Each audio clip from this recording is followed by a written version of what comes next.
I believe that the conditions and the situations in the country and all over the world today actually necessitates it. It is when you are alive, you can serve God.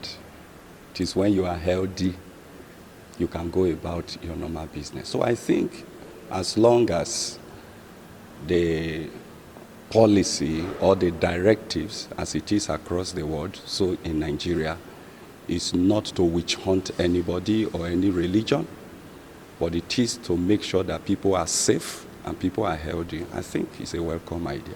The difference between the church and others is that we are congregants. We gather multitudes of people. And sometimes if you look at church services, especially the Pentecostal, it is rowdy, it is ecstatic, people hug themselves, check one another, feel very free. And since this thing can be communicated when you are very close to people and so many things, I think that the difference supposed to be established. It's not the same scenario. It's not the same scenario. And all over the world, just like some markets have been closed, beer parlors, discos, you can see stadiums, football stadiums all over the world, they've been closed just because they want to make sure that the person-to-person contact is restricted to a barest minimum. I think that is where the church comes in.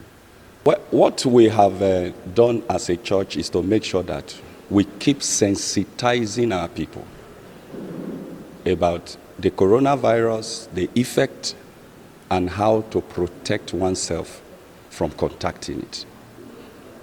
Just like the WHO, the National Center for Disease Controls, all the measures they've given for protection, we've been teaching our people, sensitizing them, educating them, and enforcing them. You can see the church is empty today. We didn't have a service just to make sure that people are protected. We only try as much as possible to send messages to them so that they can watch, they can listen to with their family.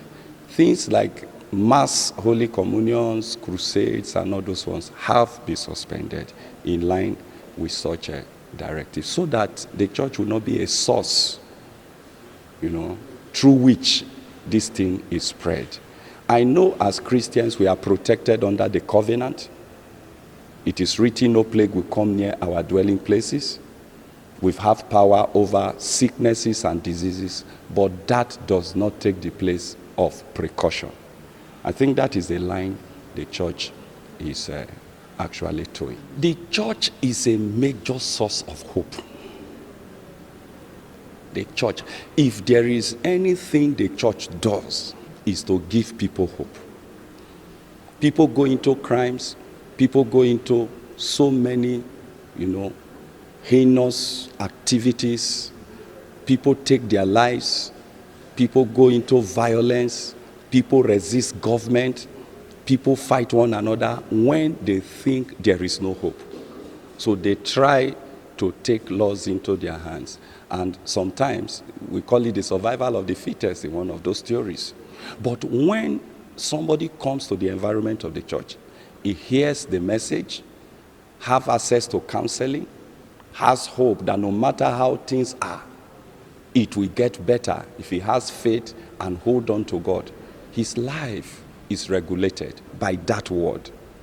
And you find out that the person may now decide to shed sword. He may decide to wait. He may decide to be patient. Exercise faith because things will get better. So this period where churches are not running, sincerely, is a major, major setback. Not just to the people of the church, but to the entire society. Yes, some churches are running online. What of those in the villages who don't have iPhones, who don't have iPads, who don't have access to even TV? So you find out that is a major setback. But what I will still advise every Christian, get close to your Bible, get close to God. It is a time in which the pastor is not there for you. For example, you can be there for yourself. All the things the churches have been teaching, the pastors have been teaching, the clergymen have been passing out the messages. It is time for you to carry your notes. listen to them, watch them, pray, and get close to your family. I also want to say it's a time also that churches who are capable should help their congregations. You see, it is not easy to sit at home.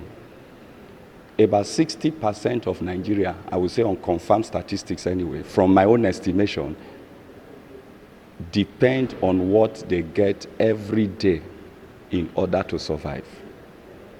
The mechanics, the hairdressers, those who hawk, those who do daily work in factories, in building sites, those who plait hair, the Okada man or the cycle rider, the tricycle rider, and so many, about 60% in that bracket depend on what they get every day. Now, you tell them to sit at home without any relief. What do you want them to do? So you may actually find out that crime may increase within this opt-in time.